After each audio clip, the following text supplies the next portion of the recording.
Under the golden sun of Southern California, in the shadow of palm trees and Hollywood hills, dreams are manufactured, edited, and distributed like a product on a conveyor belt. But beneath the lens, flares, and red carpets lies a story that Hollywood never intended to tell. A story stitched together in secret meetings, encrypted memos, and whispered phone calls. It starts not in a studio, but in a cold, gray office in Langley, Virginia, home of the CIA. It's the late 1940s. World War II has just ended, but the Cold War is beginning to simmer.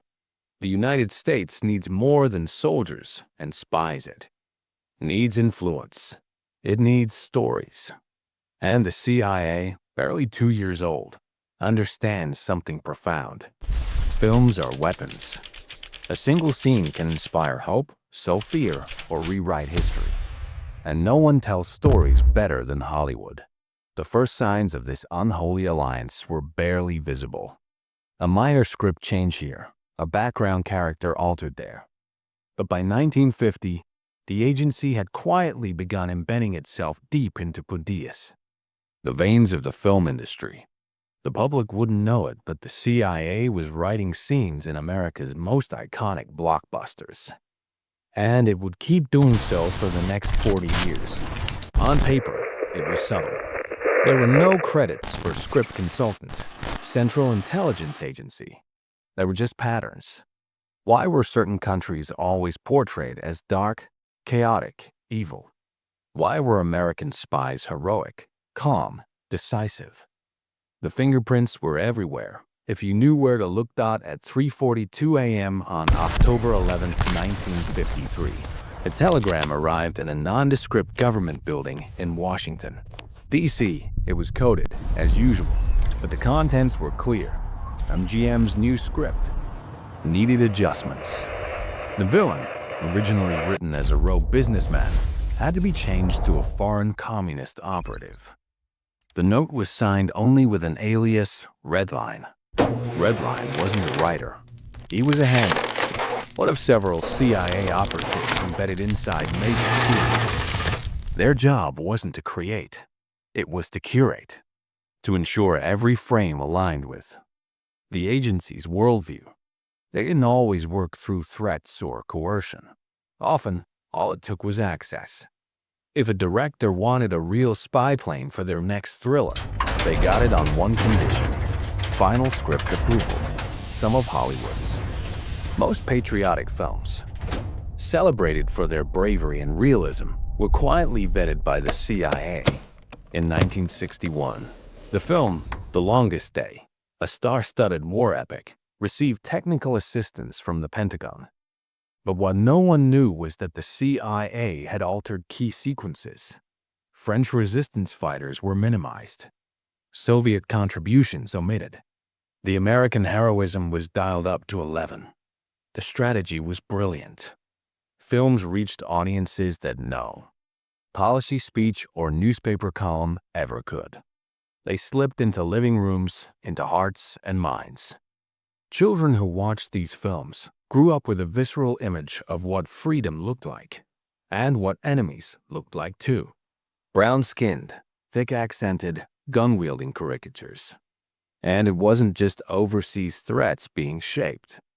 Domestic fears were managed too. In 1978, a small-time filmmaker named Stephen Parker pitched a thriller about government overreach.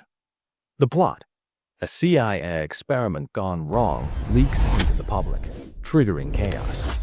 His script was gripping, timely, and terrifying, but it never made it to theaters.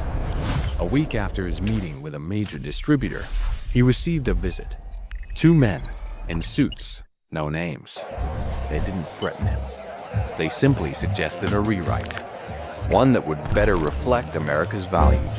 He refused. 3 months. Later, Parker's funding vanished. The studio pulled out, and the script disappeared into development hell. Decades later, a redacted document would confirm it. The CIA had classified the project as unfavorable cultural material. It wasn't an isolated case done by the 1980s. The arrangement had evolved. There were now full-time liaisons between the agency and the studios. An office at Langley tracked scripts. Scripts were reviewed, marked up, and sometimes entirely reimagined. Directors with alignment were fast-tracked. Those who asked questions weren't. One of the most iconic examples came with the 1986 release of Top Gun. On the surface, it was just an adrenaline-fueled action film about fighter pilots. But behind the scenes, the CIA and Pentagon collaborated heavily. Recruitment booths were stationed outside theaters. Enlistment surged. Young men didn't just watch Maverick, they wanted to be him. But it wasn't just action films. Even family entertainment was touched. In a 1991 memo marked Confidential Cultural Engineering, CIA analysts discussed the influence of animated storytelling. One note read, "Emotional narratives in animated format can subconsciously reinforce pro-American themes." Not long after, a wave of animated films began featuring villains with foreign accents, ambiguous ideologies, and plans to undermine the natural order. In 1993, a young journalist named Erica Wolf received a brown envelope, no return address. Inside, a list of films, dates, and agency personnel, a map of influence. She spent the next year connecting the dots. But her article was never published. The night before it was set to go to print, her editor pulled the piece. "Too thin," he said. But Erica had the documents. She kept digging. 2 months later, she was followed. Her phone clicked with every call. One afternoon, her apartment was broken into, but nothing was stolen. Just a note left on her desk. Some stories are best left untold. She left journalism shortly after. Even in the 2000s, long after the Cold War had ended, the echoes remained. A blockbuster film about a rogue CIA agent went through 14 script revisions. The original story painted the agency in a dark, unflinching light. But the final cut? A sleek thriller with ambiguity, style, and a whisper of redemption. The kind that left audiences thinking maybe they had no choice. As the digital age dawned, control became even more important. The rise of independent media, online platforms, and decentralized storytelling posed a threat, but the agency adapted, funding film festivals, sponsoring screenwriting programs, creating fellowships. The strategy wasn't censorship, it was saturation. Flood the world with stories that reinforced a specific worldview. Drown out the dissent. One document, leaked in 2015, revealed a chilling quote from an internal CIA meeting. "The best propaganda is the kind you don't see, the kind you pay to watch." It wasn't fiction, it was philosophy. By now, the lines between entertainment and influence are almost invisible. Viewers sit in dark theaters, popcorn in hand, unaware they're consuming a narrative that began, not in a writer's room, but in an intelligence agency's planning session. Some say this is just strategy, a nation shaping its image. Others call it manipulation. But whatever you believe, one fact remains. For 40 years and possibly longer, the CIA didn't just watch the movies. They wrote them. But this story doesn't end in the shadows of the Cold War. It stretches silently and invisibly into our present, into the content we consume daily, into the worlds we escape into, never questioning who built them or why. In 2017, a cache of over 10,000 pages was quietly uploaded to an obscure academic archive. It didn't trend. No breaking news headlines, no viral threads, just a single link posted on a university blog. Most people scrolled past it, but for a few curious minds, it was the breadcrumb they'd been waiting for. Buried inside were memos, interdepartmental emails, even full meeting transcripts. Dated from 1975 to 2003, the documents revealed not just a relationship between the CIA and Hollywood, but an entire infrastructure. A dedicated office inside Langley operational until at least 2002, tasked solely with liaising with the entertainment industry. Its internal code name, Ivy Bells. Ivy Bells wasn't staffed with screenwriters. It was staffed with cultural analysts, behavior psychologists, and narrative engineers. They weren't crafting plots. They were engineering perception, not just of America, but of war, of power, of morality itself. Over decades, Ivy Bells had signed off on over 800 productions. Some were obvious: war epics, spy thrillers, biopics. But others were buried deeper. Romantic comedies where the antagonist was a foreign official. Sitcoms with subtle jabs at whistleblowers. Even cartoons where surveillance was played for laughs. One file, marked 1996, Priority Black, described a partnership with a major studio ahead of a summer release. The goal: rehabilitate the image of intelligence work after a damaging real-life scandal. The result? A blockbuster spy film that grossed over $200 million worldwide and featured a charming, morally conflicted operative who broke the rules to save the world. Just like that, the public's suspicion turned into admiration. These weren't just collaborations. They were narrative operations. Operations that made you feel something. That blurred the line between patriotism and programming. The difference between truth and a really good script. And if you think this only influenced Americans, you're wrong. Hollywood exports reach over 150 countries. Dubbed, subtitled, reformatted, but always carrying the same spine. The same story structure. Good guy, bad guy. Freedom, oppression, us them. It's cultural colonization through storytelling. No tanks, no drones. Just frames and music and carefully placed dialogue. In 2020, a study from an international think tank cross-referenced CIA FOIA releases with the top-grossing U.S. films of the past 40 years. Of the top 50, 34 were confirmed to have received some form of CIA or Pentagon assistance. The patterns weren't subtle. Characters who were originally skeptical of government surveillance became team players. Scenes that hinted at real government misconduct were cut entirely. Script notes didn't just suggest, they instructed. And the directors? Some complied. Some didn't. One name appeared again, and internal memos. Liam Kavanaugh, an indie director known for gritty realism and politically charged plots. In 2004, Kavanaugh submitted a script to a major studio about a botched CIA operation in Central Africa.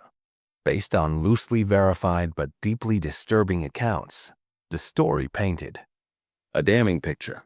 He received notes, pages of them, requests to soften the themes, to remove references to real geopolitical events. When he refused, the studio dropped the project. Kavanaugh tried to crowdfund it. No traction. The press barely covered it. A year later, he vanished from the industry. His IMDb ends abruptly. Some say he moved to Europe. Others think he was blacklisted. But in one leaked CIA email, an agent wrote, Kavanaugh neutralized via industry choke. Risk level reduced to yellow. Not assassinated. Not imprisoned. Just erased from the cultural conversation. And that's the genius of it. You don't need to silence voices if you can drown them out. You don't need to burn books when you can bury them beneath blockbusters. This is how influence operates in the modern world. Not with force, but with flood. Every year, hundreds of scripts are submitted in Hollywood. Only a fraction ever see a camera. And somewhere between those initial drafts and the final edit, stories are reshaped, reframed, refined, not always for clarity, but for compliance. An actor once said off record, "It's not what you say in this town that gets you in trouble. It's what you try to say and fail to disguise." In 2022, An internal audit of Control streaming algorithms revealed initiated. something chilling.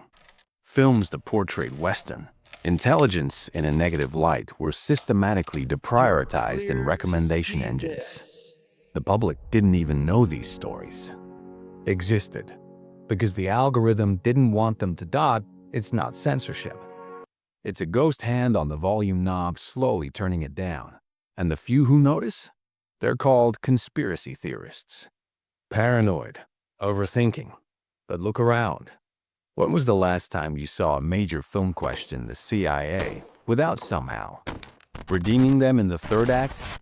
When was the last time a spy movie ended without the spy being the misunderstood hero? Even documentaries aren't safe. In 2019, a docuseries about surveillance culture was delayed 6 times before release. The studio cited licensing issues, but leaked emails showed a different story. CIA representatives had flagged it as potentially destabilizing. Edits were made. Tone was shifted. Names were blurred. The truth? They looted dot and still. We watch. Not because we're complicit, but because we're captivated. Because stories are powerful. They give us meaning, context, hope. But when stories are shaped by institutions whose mission is secrecy and control, what kind of meaning are we really absorbing? You see, the CIA didn't just fund Hollywood to win the Cold War. They did it to win the narrative, to colonize imagination, to control not what we think, but how we think. They didn't need to build a surveillance state if they could convince us to love it. They didn't need to hide the truth if they could convince us the truth was boring. And they didn't need to silence dissent if they could make the hero look just like the man holding the gun. Somewhere, in a quiet editing bay in Los Angeles, another scene is being reworked. A few lines trimmed, a shot adjusted. Just enough to turn suspicion into pride, Mission complete. fear and into resolve, influence sequence fiction terminated. into something that feels like truth. Because when the lights dim and the screen glows, we don't just suspend disbelief. We hand it over, willingly, entirely. And if you're wondering why this matters now, why any of this still matters, remember this. The greatest trick of influence is not convincing you that you're being told the truth. It's convincing you that you discovered it yourself.